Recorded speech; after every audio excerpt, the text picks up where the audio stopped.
Fingí no saber nada, pero el día de la boda le dejé el anillo y la verdad sobre la cama. Me llamo Felipe.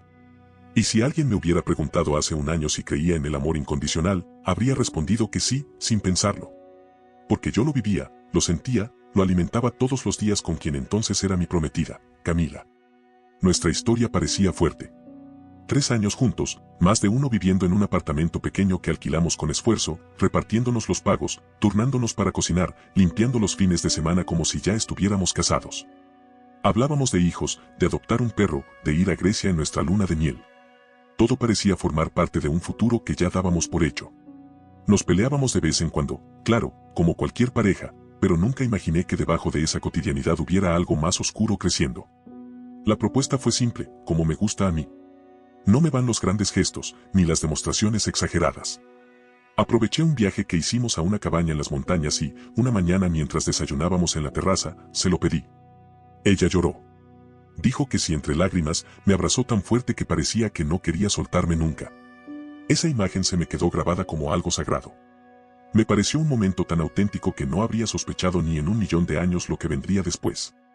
A partir de ahí, empezó la locura de organizar la boda. Escoger fecha, visitar lugares para la ceremonia, revisar menús, probar postres, decidir los colores de las flores.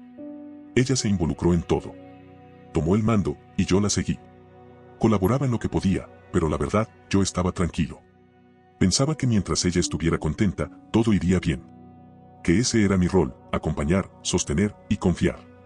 Fue más o menos a mitad de ese proceso que ocurrió algo que hoy, visto desde la distancia, debió haberme encendido todas las alarmas. Su ex, un tipo al que conocí de vista y del que ella hablaba con cierto desdén, empezó a comentarle fotos en redes. Mensajes ambiguos, medio en broma, medio pasados. «Todavía te queda perfecto el blanco», escribió una vez, junto a un emoji ridículo. Me incomodó. Se lo dije. Ella se rió. Me explicó que no podía andar bloqueando a cada persona que alguna vez fue parte de su vida. Que no quería parecer inmadura. Que no había nada ahí. Y yo, como un idiota, decidí creerle. Pensé que era inseguridad mía. Que el problema estaba en mis celos, no en su presente. Y eso fue lo más tonto de todo, justificar lo que mi intuición ya me decía que estaba mal. 2 semanas antes del casamiento, mis amigos me organizaron la despedida de soltero. Nada de excesos. Cervezas, karaoke, bromas pesadas, pero todo dentro de lo que uno espera en una noche entre hombres. Antes de salir, Camila me abrazó y me dijo que me portara bien, que no hiciera nada de lo que me arrepintiera cuando nos llegaran las fotos de la boda. Reí con ella. Le dije que no había nadie más para mí. Que con ella era suficiente. Y esa fue la última vez que me sentí seguro en lo que estaba haciendo. Esa noche, mientras yo estaba en el bar con mis amigos, ella también salió. Lo sabía. Me lo había contado unos días antes. Su hermana, su mejor amiga y unas cuantas más le habían organizado una despedida. Incluso mencionó que pensaban contratar un show o hacer una pijamada con juegos algo subidos de tono. Me lo dijo con una sonrisa burlona y yo me reí con ella. Nunca he sido un tipo controlador. Siempre he pensado que si uno confía, no necesita revisar el celular ni hacer preguntas incómodas. Confié. Ese fue mi error. La noche pasó tranquila. Tomamos, nos reímos, cantamos canciones de despecho como si fuéramos adolescentes. Cerca de las 3 de la mañana tomé un taxi a casa. Camila no estaba. Asumí que seguía en la fiesta y no quise parecer ansioso. No llamé. Me duché, me acosté y me dormí. Fue al despertar que todo empezó a descomponerse. El primer mensaje que leí fue de su hermana, ¿todo bien contigo? Me pareció extraño. No entendía a qué venía. Después, uno de mi mejor amigo, Camila está contigo. Y luego otro más, y otro. Todos con el mismo tono, con la misma sensación de que algo no estaba bien. La llamé. No contestó. Volví a marcar. Nada. Hasta que, media hora más tarde, llegó. Sin maquillaje, el cabello recogido de cualquier forma, la ropa arrugada. Como si viniera directamente de alguna parte donde no debía estar. Cuando le pregunté cómo estuvo la noche, me dijo que habían tomado hasta tarde, que algunas se quedaron a dormir, que no oyó el celular por la música. Lo dijo rápido, sin pausas. Con los ojos fijos en los míos, buscando mi reacción como si supiera que había algo que yo podía descubrir. Le creí. O mejor dicho, me convencí de hacerlo. No pregunté más. Le hice café, la abracé. Fingí una normalidad que me costó horrores sostener. Pero por dentro ya no era el mismo. Esa tarde, mientras dormía una siesta, su celular vibró. Varias veces. Pensé que podía ser algo importante. Un proveedor de la boda, una amiga, algo urgente. Lo tomé sin malicia. Y entonces, lo vi. No un chat. No una foto. Un video. Un video de ella. Con él. En mi cama. En ropa interior. Grabado desde un ángulo extraño, como si alguien hubiera olvidado que la cámara estaba encendida. Sentí que me caía el piso. Lo puse en pausa. Lo volví a reproducir. Me aseguré de que no estaba alucinando. Revisé sus mensajes. Sus capturas. Sus notas de voz. Leí cosas que no debería haber tenido que leer nunca. No se lo digas, fue solo una noche. No puedo creer que volvimos a hacerlo. No sé si quiero casarme. Me temblaban las manos. Me ardían los ojos. Me dolía el pecho. No grité. No lloré. No la desperté. Salí al balcón, cerré la puerta y me quedé ahí una hora completa sin saber qué hacer con todo eso. Y ahí, en ese silencio insoportable, tomé la decisión. No iba a discutir con ella. No iba a rogar explicaciones. No iba a perdonarla. Iba a hacerle sentir exactamente lo que yo estaba sintiendo. Pero sin necesidad de una sola palabra. Pasaron 7 días exactos desde que vi el video. 7 días en los que dormí poco y respiré con esfuerzo, como si cada cosa que hacía fuera solo una rutina automática para que no se notara lo que se estaba rompiendo por dentro. Me levantaba temprano, seguía con los planes como si de verdad creyera que la boda iba a celebrarse, pero cada paso que daba estaba pensado al milímetro para otra cosa. No para avanzar, sino para desmoronar en silencio. Cancelé discretamente las flores. No fui a buscar el traje. Llamé al sastre y le dije que no hiciera el último ajuste, que no pasaría a recogerlo. El catering, el DJ, el fotógrafo, a ninguno le avisé por teléfono. Solo correos escuetos. No quería dar explicaciones, solo cortar todo de raíz sin levantar sospechas. Lo que más me importaba en ese momento era que Camila no sospechara nada. Que siguiera creyendo que todo seguía en pie. Que se levantara cada mañana con la ilusión intacta. Que se mirara al espejo pensando que estaba a punto de vivir el mejor día de su vida. Yo quería que caminara hacia el abismo sin saberlo. Que no viera el golpe venir. Durante esa semana me volví un espectador silencioso de lo que alguna vez llamamos nuestra vida en común. La observaba en silencio, sonriendo de forma contenida cuando ella hablaba del menú, cuando me mostraba peinados de inspiración, cuando me pedía que ensayáramos los votos. La escuchaba hablar de nuestra canción, de las servilletas con nuestras iniciales, de lo mucho que se emocionaba al imaginarme esperándola en el altar. Y yo solo asentía. Cada uno de esos gestos me calaba hondo.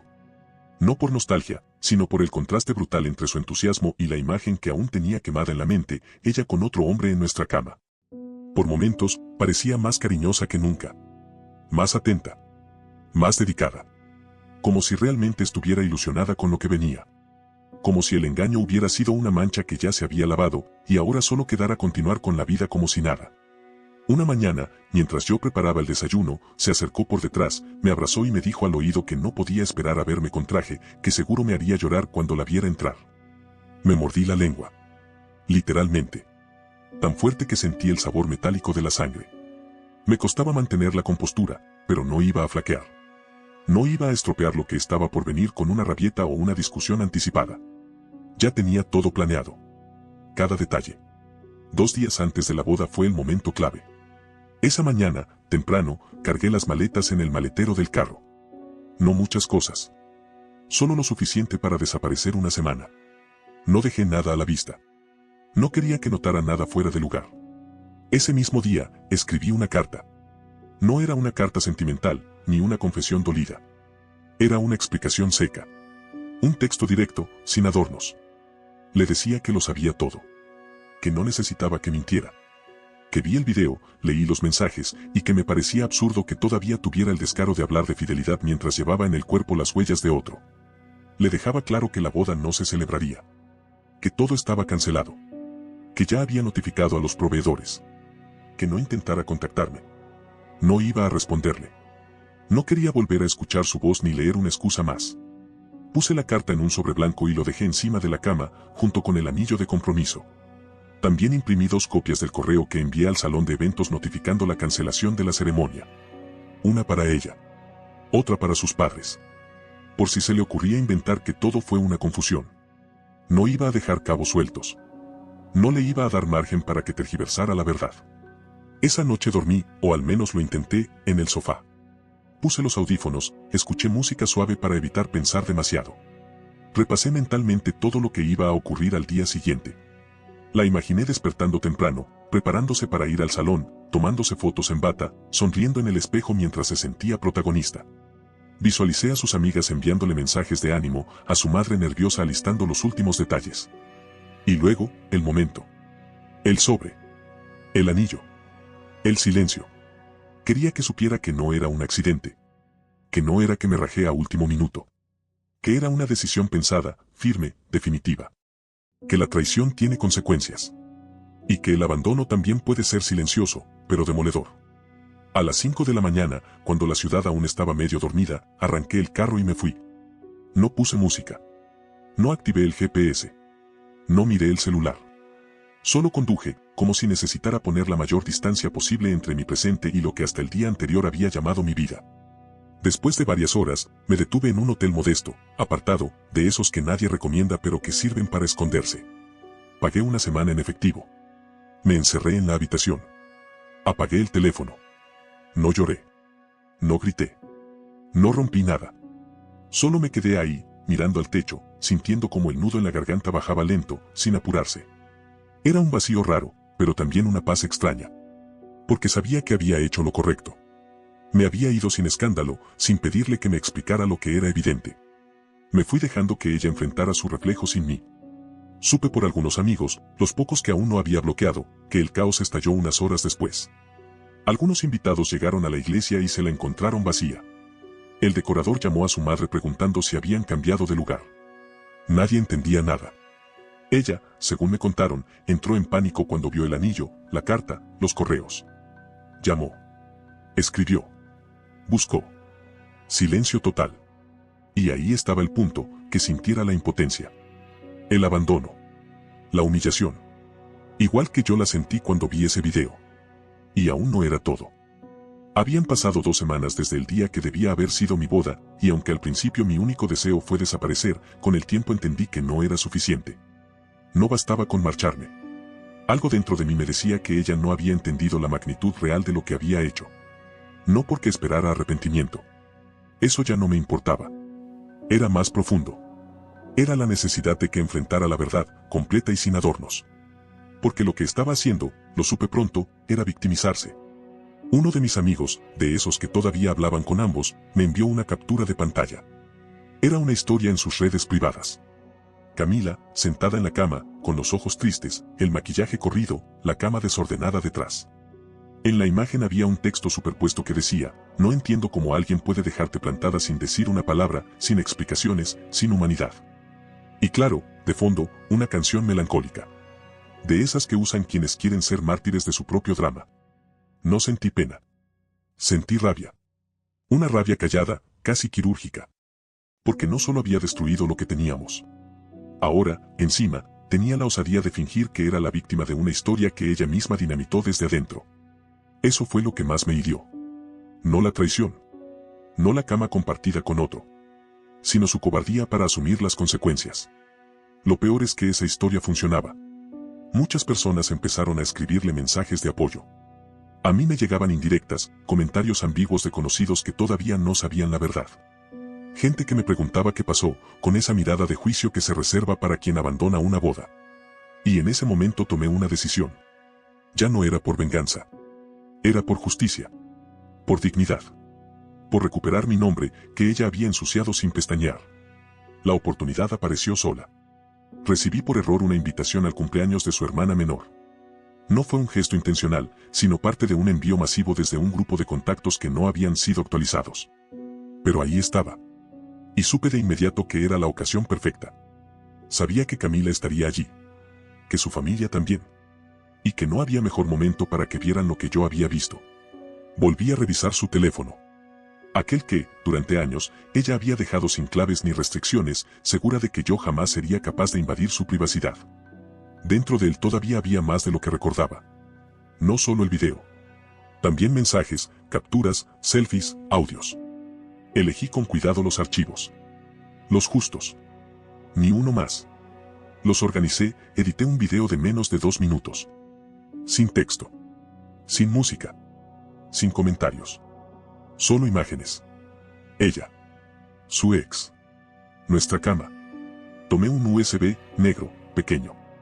Escribí con marcador plateado una sola frase en la carcasa: recuerdos de tu prometida. Lo puse dentro de una cajita elegante, lo envolví como un regalo más, con papel dorado y un lazo rojo. El día de la fiesta llegué temprano. No quise cruzarme con demasiadas personas. Saludé con educación, dejé el paquete junto a los otros obsequios y esperé, lo justo para verla entrar. Camila llegó poco después de las 8, con un vestido azul cielo, arreglada como si todavía tuviera algo que demostrar. Me vio. Se congeló. Caminé hacia ella. Le tendí la mano como si fuéramos viejos conocidos que simplemente se habían distanciado. Y le dije, solo pasé a dejar algo que me olvidé. Sonreí. Me giré. Y me fui. No estuve presente para ver lo que siguió. No lo necesitaba. A la medianoche, mi celular sonó varias veces. Números desconocidos. No respondí. Luego llegaron los mensajes. Primero uno de su hermana: ¿qué demonios hiciste? Después, mamá puso tu regalo en la sala. Lo vio toda la familia. Pude imaginarlos. Todos allí, celebrando, entre globos y pastel, y de pronto, el silencio. El video en la pantalla. 2 minutos que destruyeron la farsa. Me contaron que su madre se levantó de inmediato y apagó el televisor sin decir nada.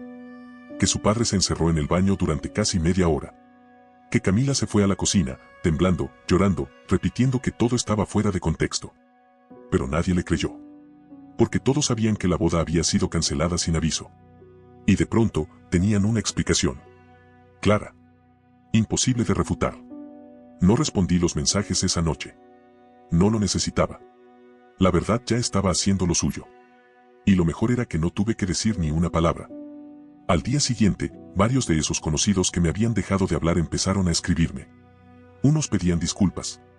Otros simplemente reaccionaban a mis publicaciones como si buscaran una forma de acercarse sin hablar de lo que había pasado. No me importaba.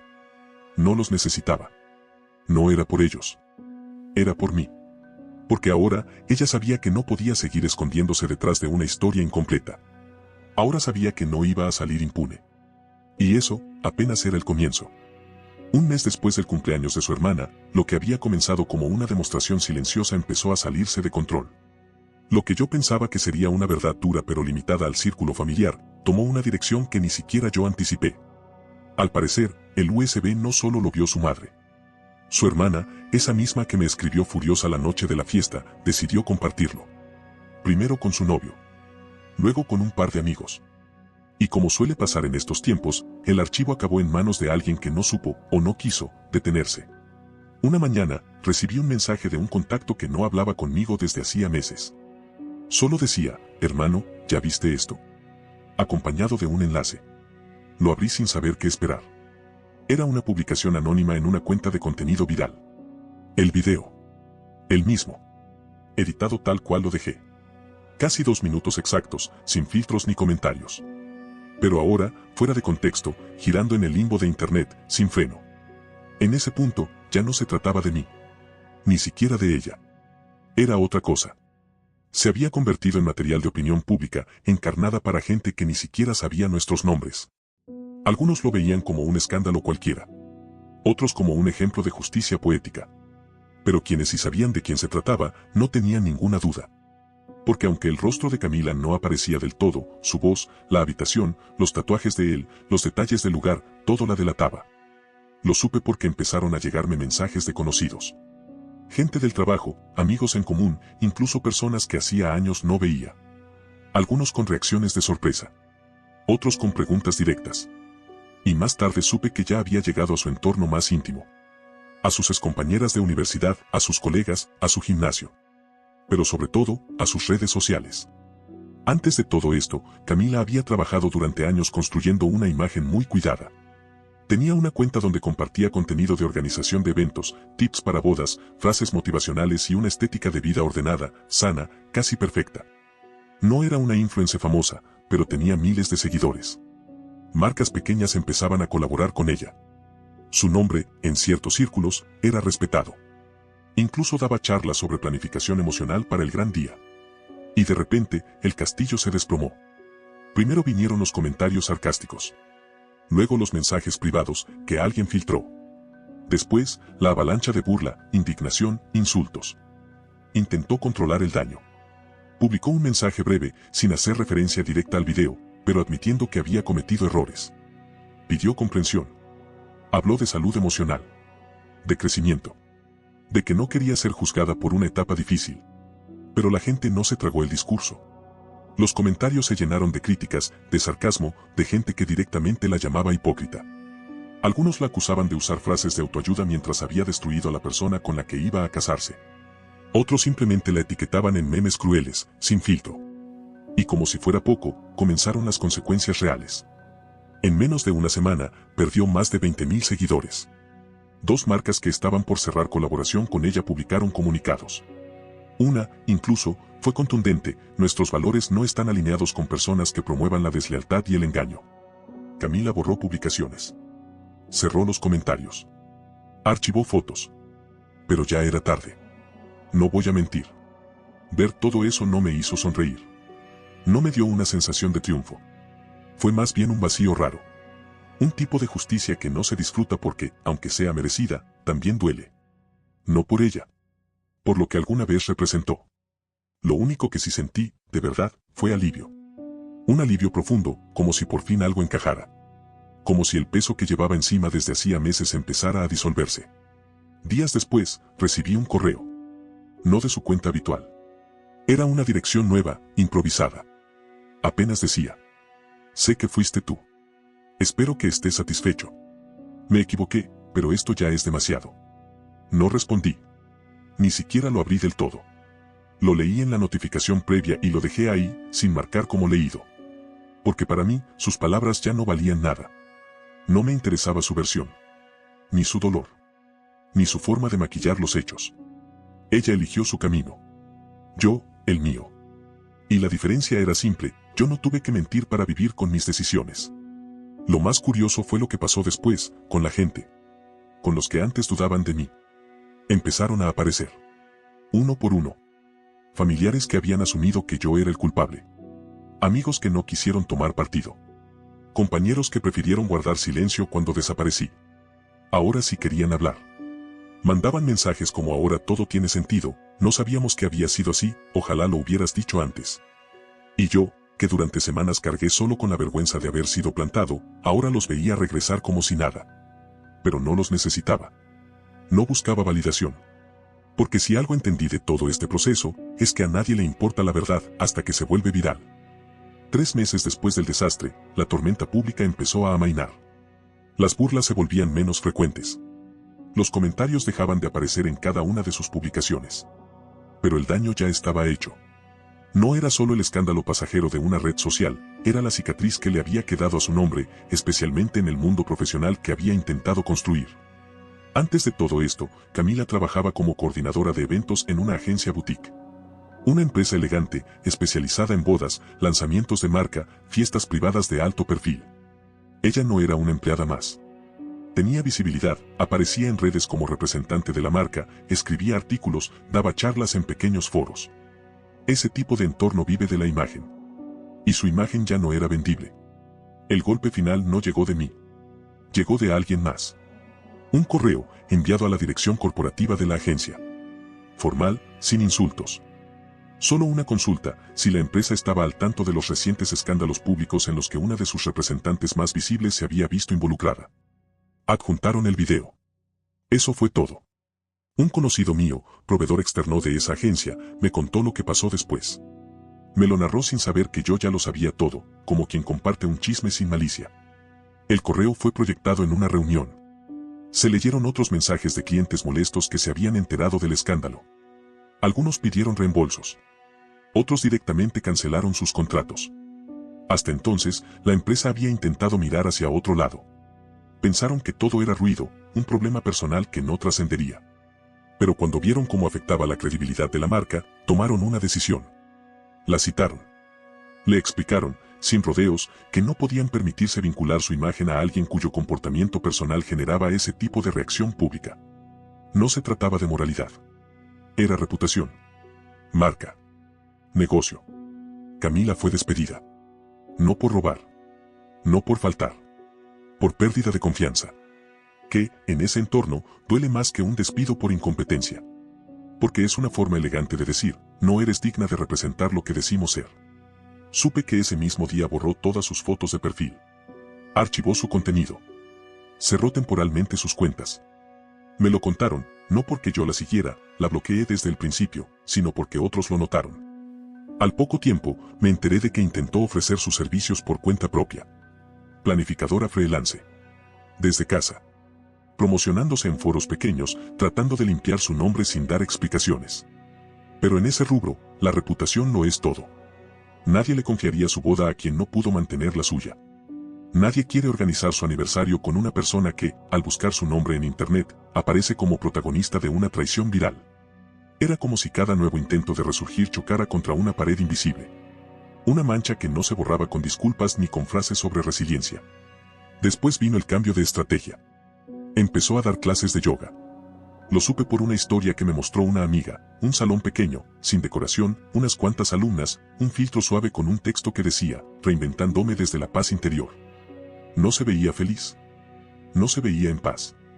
Se veía cansada. La expresión en su rostro era la de alguien que no está tratando de sanar, sino de simular que ya lo hizo. Y eso era más triste que cualquier caída. Al poco tiempo, supe también que se había mudado con una tía. Ya no podía pagar el alquiler del apartamento. El contrato estaba a nombre de ambos, pero yo me había desligado legalmente semanas antes de desaparecer, por precaución. No puedo decir que no me doliera verla así, incluso desde lejos. Porque por más daño que me hubiera hecho, hubo un tiempo en que compartimos una vida. Pero tampoco me arrepentí. Ella cavó su hoyo. Yo solo solté la pala. Y al final, eso fue lo que más me ayudó a sanar, saber que no tuve que destruirla. Solo dejé que se enfrentara a las consecuencias de lo que hizo. La caída fue suya. No mía. Y aún así, todo eso quedó atrás. Porque 6 meses después de aquella boda fallida, mi vida se sentía completamente diferente. Como si caminara por otra línea del tiempo. Una donde, por fin, yo era el centro de mi propia historia. Me mudé a otra ciudad. Cambié de apartamento, de entorno, de hábitos. Empecé desde cero. No con rencor. Con intención. Con ganas reales de reconstruirme sin arrastrar más cenizas. Volver a trabajar fue difícil al principio.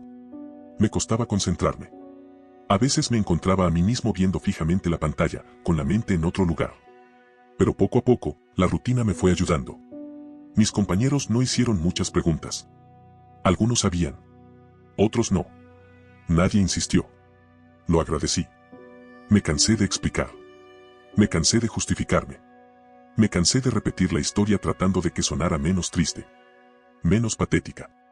Así que dejé de hablar de ella. Dejé de nombrarla. Y fue ahí, cuando su nombre dejó de aparecer en mis conversaciones, que también dejó de tener peso dentro de mí. Fue en medio de ese silencio que conocí a alguien. No fue una historia de película. Fue tranquila. Humana. Una persona sencilla, con la que podía ser yo sin tener que demostrar nada. Sin miedo a que mi confianza fuera utilizada en mi contra.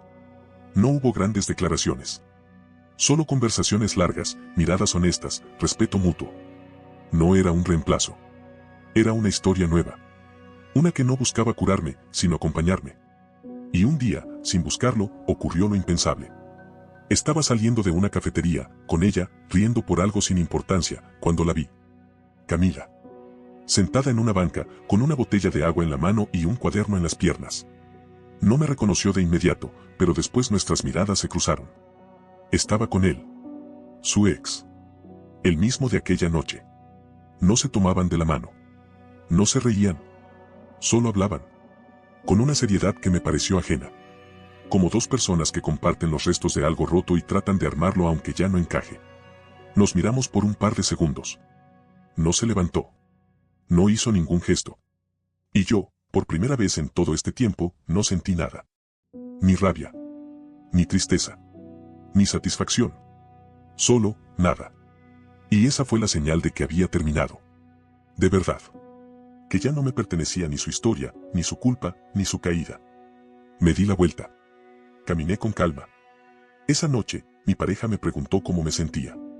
Le respondí que había cerrado un capítulo. No le conté más. no lo necesitaba. Ella entendió. Y me abrazó.